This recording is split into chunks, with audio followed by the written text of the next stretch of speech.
4 வருஷமா இங்க எல்லாம் அதாவது 6வது சுப்பிரமணிய கோயில் பார்க்கணும் ரொம்ப ஆசையா இருந்தது. ஃபைனலா இன்னைக்கு கடவுள் அனுமதி கொடுத்துட்டாங்க. எனக்கு ரொம்ப சந்தோஷமா இருக்கு. இது வந்து நான் கடவுள்கிட்ட வேண்டிக்கிறது எல்லா நாட்டுக்கு எல்லாரும் நடக்கட்டும், பாரத பூமிக்கு நல்லது நடக்கட்டும், தமிழ்நாட்டுக்கு நல்லது நடக்கட்டும். அதுதான் என்னோட அன்பு கொடுத்துருக்காங்க எங்க போனாலும் சரி. ஸோ ஒரு 10 வருஷமா 10 வருஷம் நான் மெட்ராஸ்ல இருந்தேன். அதுக்கு தமிழ் மக்களோட அன்பு எனக்கு தெரியும். அதே கண்டினியூ ஆயிடுச்சு. அது ரொம்ப ரொம்ப சந்தோஷம். நான் என்ன நினைக்கிறேன்னா என்னோட ஆனந்த் ஃப்ரெண்ட் நண்பர் ஆனந்த் சார் ஒரு டிடிடி போர்டு மெம்பர்.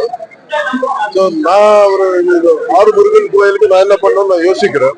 என்னோட டெவலப்மெண்ட் பழனிக்கு என்ன பழனில வந்து கேட்டிருக்காங்க. பழனில டைரக்டா ஒரு திருப்பதிக்கு ஒரு பஸ் நிறுத்திட்டாங்க கரோனா அப்புறம். அதை நான் திருப்பி ஆரம்பிக்கிறதுக்கு ரெடியா இருந்தது. ஆரம்பிக்கிறதுக்கு நான் ஃபோன் பண்ணிட்டேன் நேற்று. அதுவும் ட்ரெயின் கேட்டாங்க.